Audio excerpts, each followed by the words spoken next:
లోకేష్ గారు క్షమాపణలు చెప్పారండి. లోకేష్ గారు ఐటీ విద్యాశాఖల మంత్రి ఎవరైతే లోకేష్ గారు ఉన్నారో నారా లోకేష్ గారు క్షమాపణలు చెప్పారు. ఎవరికి చెప్పారు? క్షమాపణలు చెప్పారంటే కనుక మామూలు విషయం కాదు. కాకపోతే ఒక నాయకుడు ఇలానే ఉండాలి అన్నట్టుగా క్షమాపణలు అయితే కనుక చెప్పడం జరిగింది.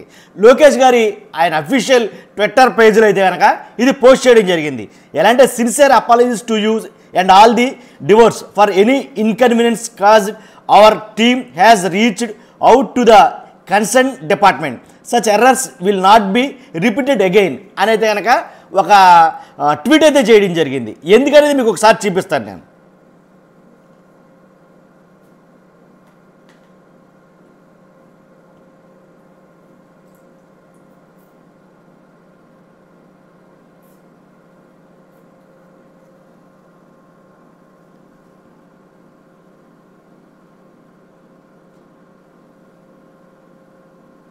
అంటే యాక్చువల్గా నారా లోకేష్ గారికి ఈ ట్వీట్ అయితే కనుక చూడటం జరిగింది.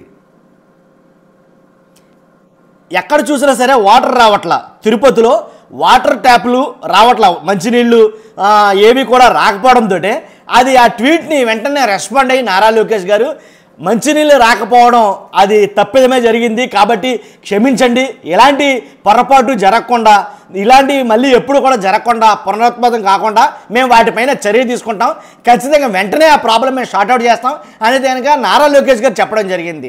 నిజంగా ఇలాంటి విషయాల్లో కూడా అంటే తిరుపతిలో జరిగేటువంటి ఏ విషయమైనా సరే వెంటనే ఇలా స్పందించిన తీరు బట్టి చాలామంది లోకేష్ గారి విషయంలో చాలా మెచ్చుకుంటున్నారు. ఎందుకంటే అది మంచినీళ్ళే కదా, మనమేంటి, మన స్థాయి ఏంటి, మన మంత్రి స్థానం కాబట్టి ఇలాంటి టైంలో ఇలాంటి వాటి కోసం కూడా మనం స్పందించాలా అనే విధానం లేకుండా విషయం ఏదైనా సరే అక్కడ భక్తులకి ఇబ్బంది కలిగింది, భక్తుల ఇబ్బందే తన ఇబ్బందిగా భావించి వెంటనే ఆ మంచినీళ్ళు లేని ఆ ఏదైతే ట్యాంకులు ఉన్నాయో వాటి విషయంలో వెంటనే కనుక లోకేష్ గారు చర్య తీసుకుని, అంతేకాదు సిన్సియర్ అపాలజీస్ చెప్పడం వల్ల మరింత ఆయన ప్రతిష్ట పెరిగిందే అని చెప్పాలి. కాబట్టి క్షమాపణలు చెప్పినంత మాత్రాన ఎవరో తగ్గిపోయినట్టు కాదు. క్షమాపణలు అనేవి ఒక్కొక్కసారి మన ప్రతిష్టని పెంచేగా ఉంటాయి అని నారా లోకేష్ గారు ప్రూవ్ చేశారు అని చాలామంది బయట మాట్లాడుకున్నారు. కాబట్టి ఇలాంటి వాటి మీద ఇలానే కాదు కొన్ని వెంటనే ట్విట్టర్లో కానీ ఏదైతే సోషల్ మాధ్యమాల్లో కొన్ని వాటిని చూసి వెంటనే స్పందిస్తున్న తీరు బట్టి నారా లోకేష్ గారిని చాలామంది మెచ్చుకుంటున్నారన్నమాట వాస్తవం. కాబట్టి చూస్తున్న మీరు అందరూ కూడా మీ అభిప్రాయం అంటే కామెంట్ రూపంలో తెలియజేయండి. మర్చిపోద్దు మన ఛానల్ పక్కాగా సబ్స్క్రైబ్ చేసుకోండి.